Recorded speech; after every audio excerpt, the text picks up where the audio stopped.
Hey guys, how's it going? It's Al. It is week 6 of NFL, and we're going to take a first look at a DraftKings lineup right here for you on YouTube. If you would be so kind, I would greatly appreciate it.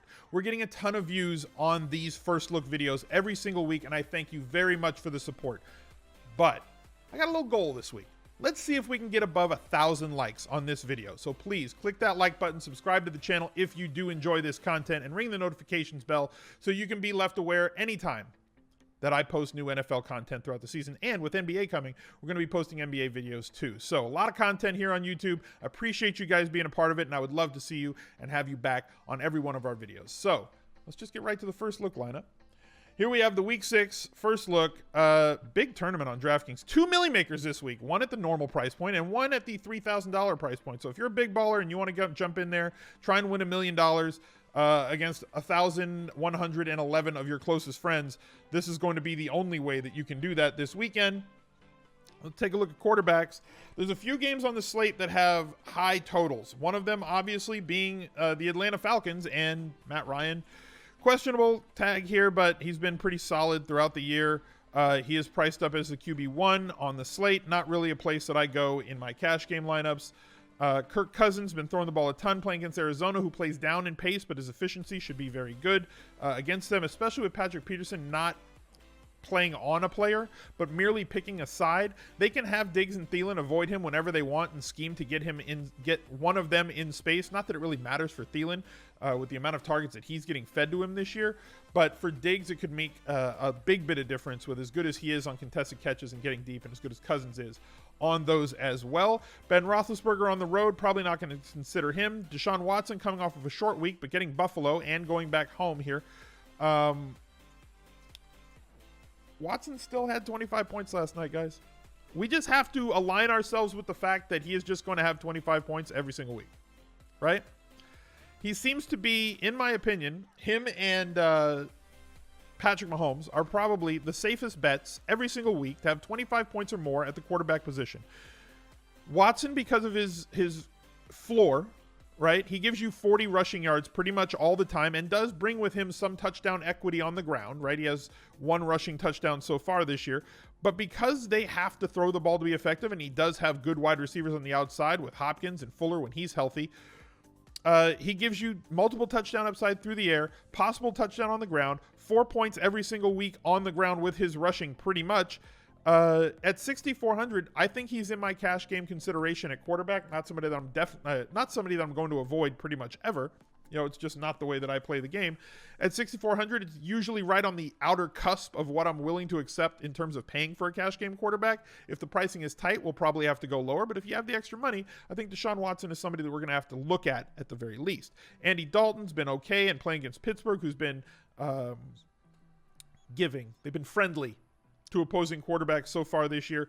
Andy Dalton's been doing very well. Obviously, has turned Boyd into a very good slot receiver, and A.J. Green is A.J. Green. I fear that losing Eifert and losing the field stretching ability of John Ross is going to change things a little bit for this Bengals offense. Things aren't going to be as open across the middle of the field. Tight end, yes, he's going to take a loss moving from Eifert down to like Uzoma or Croft or anybody else. I think that Ross means more to opening up things on this offense and people are willing to let on. So we're hoping that he comes back from injury sooner rather than later, but I don't think it's going to be against this team. But it may not matter against Pittsburgh because they just give up so many points through the air. Andrew Luck, I guess we were wrong, or I was wrong about questions about his arm strength. Even though they pulled him on a Hail Mary, he's put up 2 fantastic games, 464, 362 yards the last couple of weeks, faces off against the Jets, albeit on the road. Cam Newton against Washington.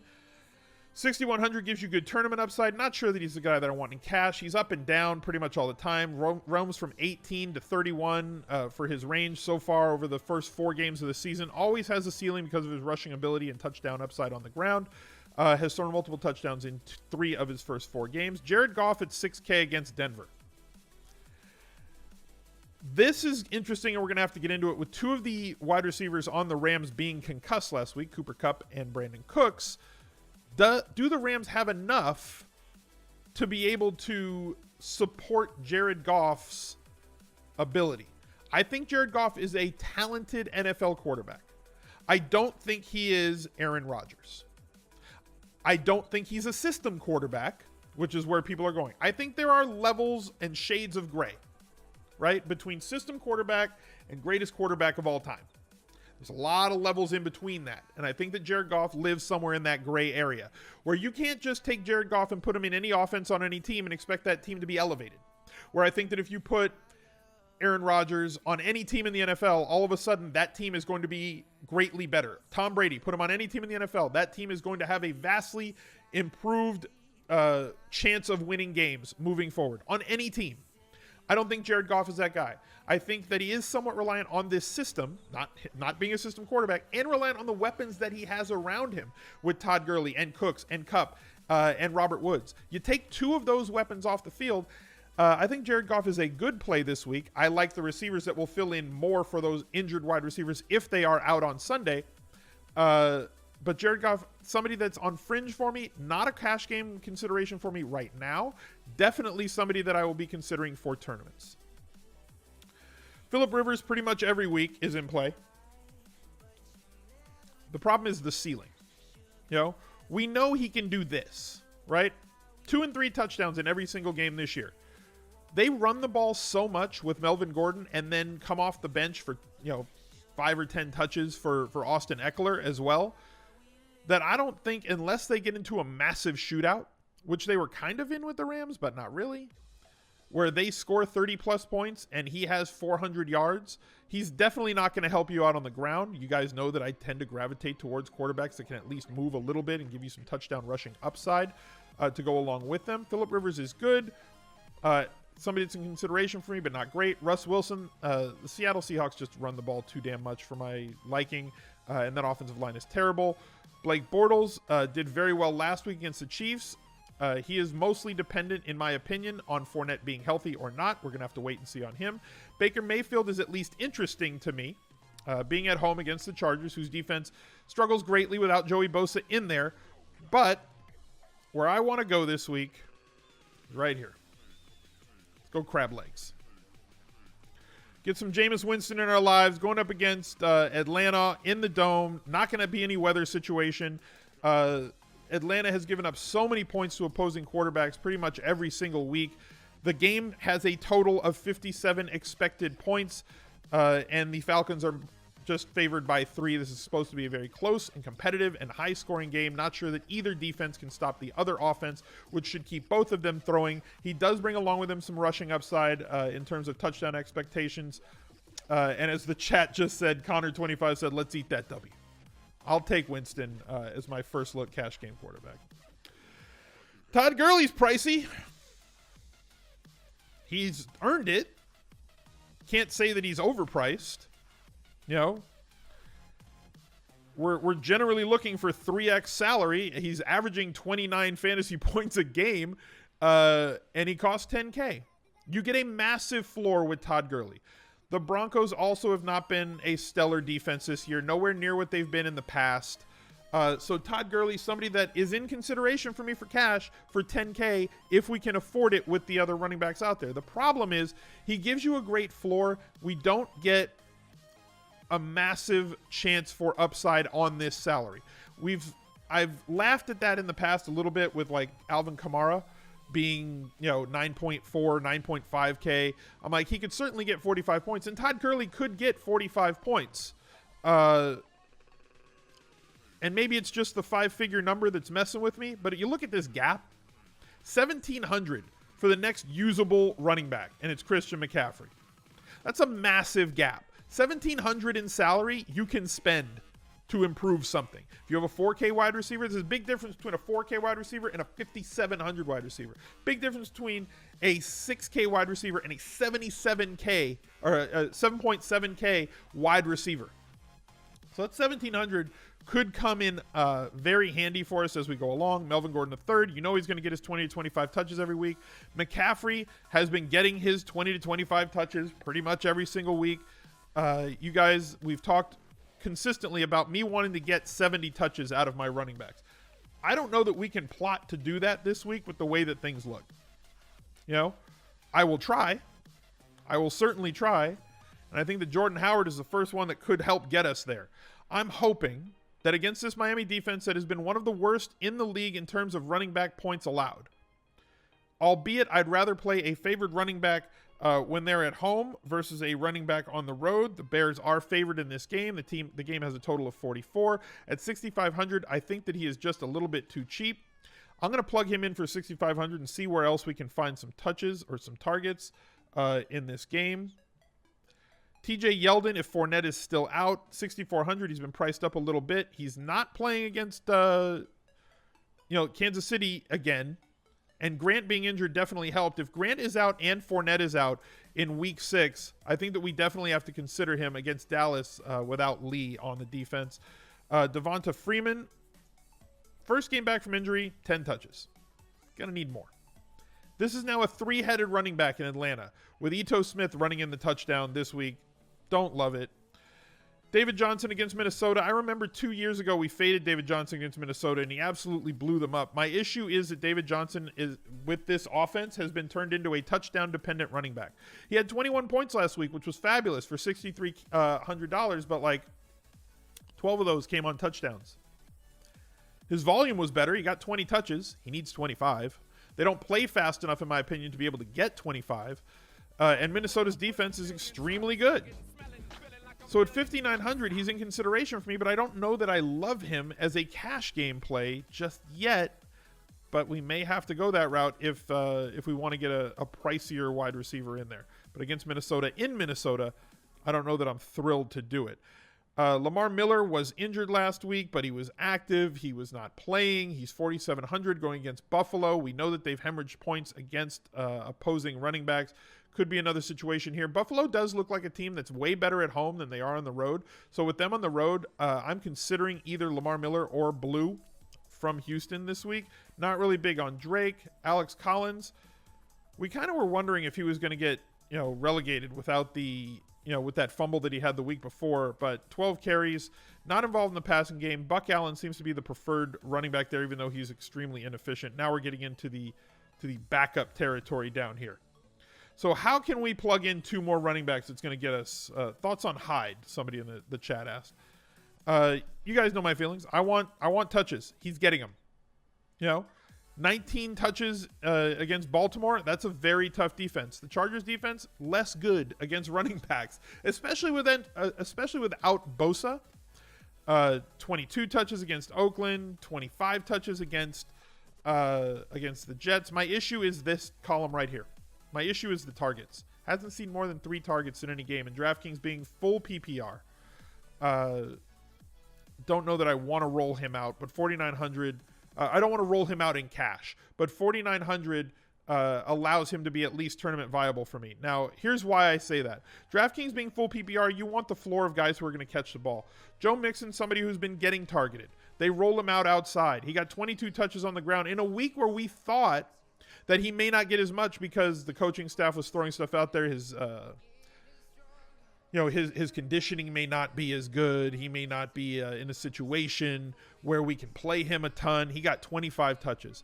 For 7,500, considering that all these guys above him are in the same touch range, including Connor, Gordon, McCaffrey, and Gurley, I think that we can take those touches at a value here with Elliott playing against Jacksonville at 7K. I like the value here with him, but I don't like the matchup at all. I think he's more tournament than cash for me. I'd prefer Joe Mixon at 75. Moving on to wide receivers.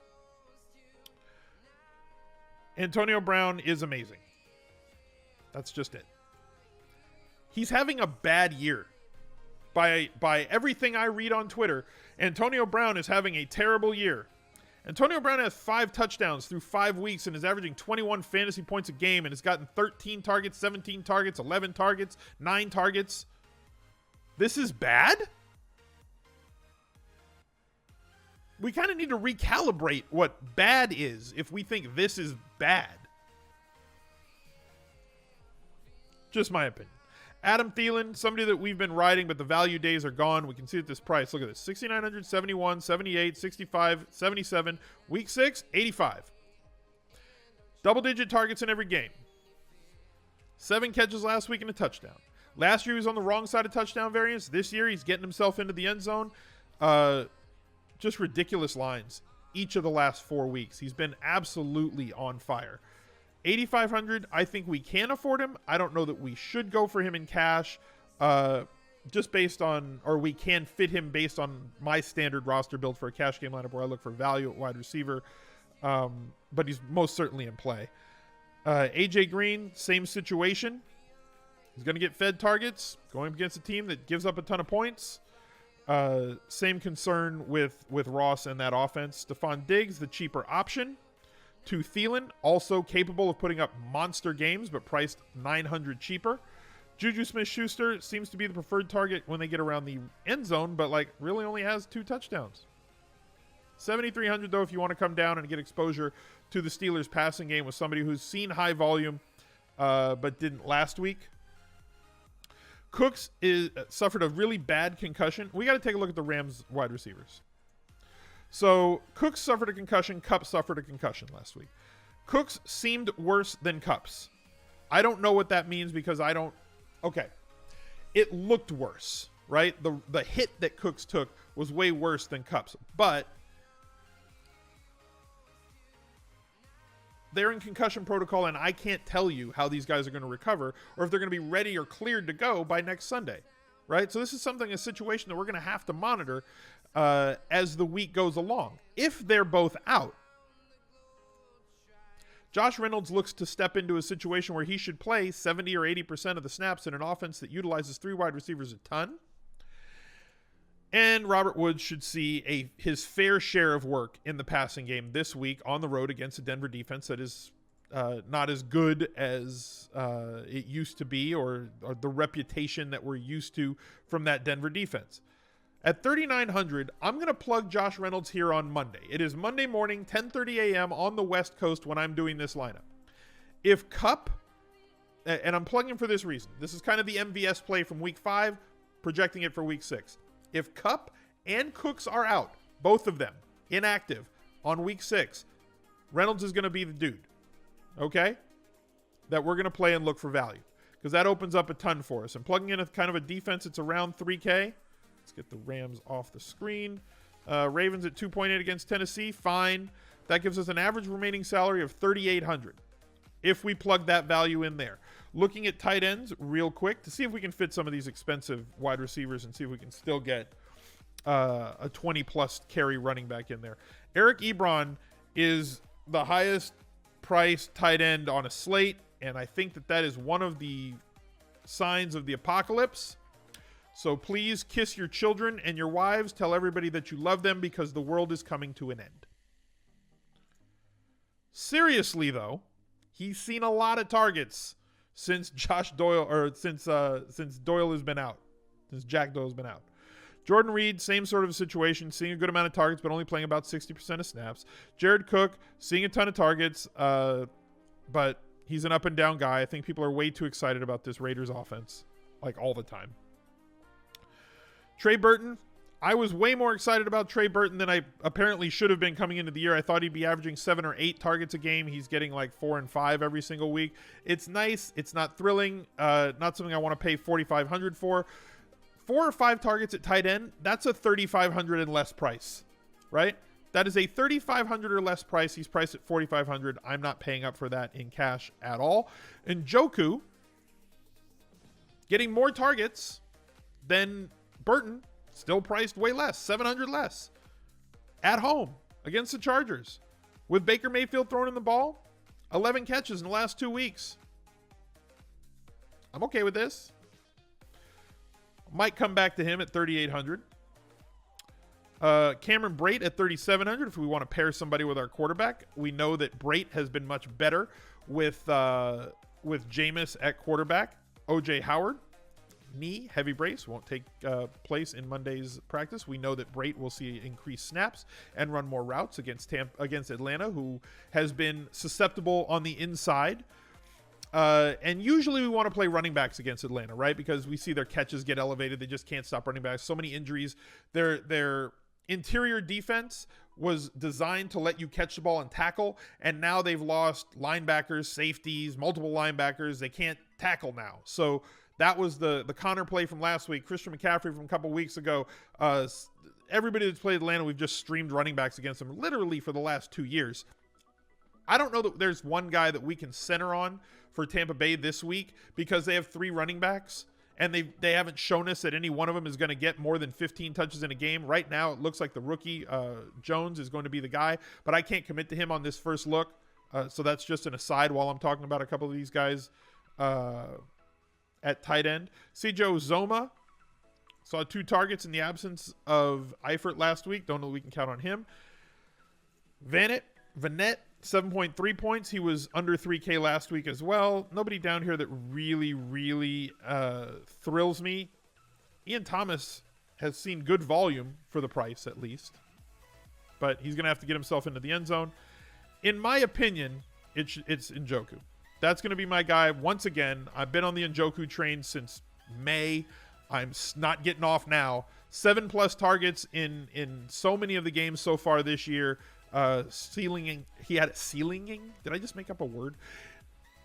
Getting up to 11 targets last week with a quarterback that does look his way. So I'm going to go that route. Now, that leaves us with 6,500 remaining. I need a middle-priced wide receiver, guys. I need somebody in that mid-range. Woods at 6,900, very interesting, but do I want to load up on Rams wide receivers? Maybe, but maybe not.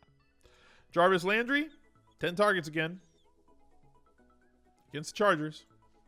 In consideration for me. I would rather... Here's a question for you. Because this is the range that's going to be very, very owned. 6,600 for Landry. You're probably going to get 10 targets from him. Tyler Boyd, 6,000. Deshaun Jackson, though, 5,900. It's nice. But Godwin. Probably going to need a touchdown from Godwin if you play him. He is only getting about 50% of the snaps right now. I assume if Howard is out, they're going to run more one tight end stuff, which is going to allow for Godwin to get more on the field. You get a massive discount from Mike Evans and Deshaun Jackson. This is a bit of a gamble going at 4,400, but I think it opens up enough for us here that we can afford a stud wide receiver and still get a high-priced running back in our flex. You know, we can afford maybe one of these guys. I'm not going to go with Julio Jones. I probably should go with Julio Jones. Probably not going to go with Julio Jones. But I probably should, but I'm not going to. Don't know that I can afford Brown. Don't know that I can afford Thielen. Mike Evans, probably not going to with one other Tampa Bay wide receiver in there already. Steph Diggs at 7,600, extremely interesting. Keenan Allen against this team is probably where I'm going to want to go, against Cleveland. Not the highest scoring situation, but it allows me to pay up for one more either stud play or running back that's going to get a ton of volume. Where can I go at 7,800? James Conner against Cincinnati? Not sure I want to have both running backs in the same game. I could dial down the defense to get up to Melvin. Or I could dial down here. And this is what we're going to do. Let's go here. Let's go here. Let's take him out.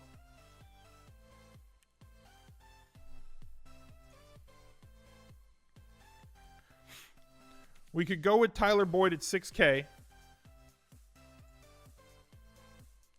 Or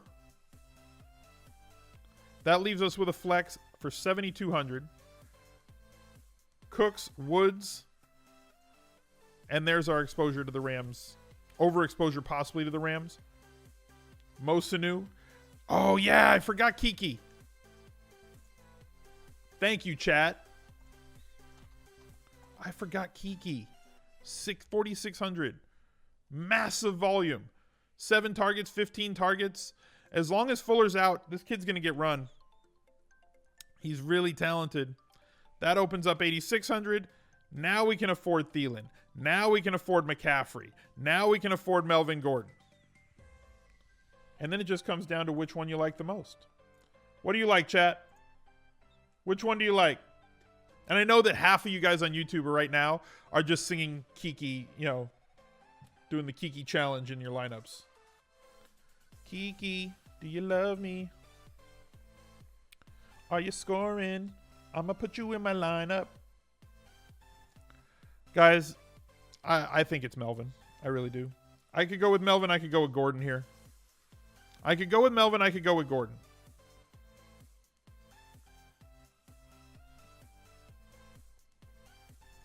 I'm going to take the touchdown upside here. Here's my reasoning. Christian McCaffrey's great and gets a lot of volume, and yes, can catch a lot of passes out of the backfield in Washington, a little bit giving to running backs. But when they get around the goal line, they look to throw it to Funchess. They look to have Cam Newton be the guy who runs the ball in. When San Diego gets around the goal, when Los Angeles gets around the goal line, I do it every week, don't I? When they get around the goal line, the Chargers, the ball goes to Melvin Gordon. It just finds the way into his hands. He has way more touchdown upside, way more touchdown expectation on a week-to-week basis than does CMC. So that's going to be my first look lineup. Winston, Howard, Mixon, Jay Reynolds, Kiki Kuti, Landry, Brait, Gordon, Ravens. I think we can get to those 70 catches. I think we can possibly get close to the 30 targets from those two, and hopefully the Winston-Brait combo gets us there. Ravens defense at 2,800 I think is solid, if not spectacular. That's going to do it for me. I'll catch up to you guys later. Thanks for being here. Click like on the video. Subscribe to the channel. Right there. Another video for you right there. And I'll see you later in the week. Bye, guys.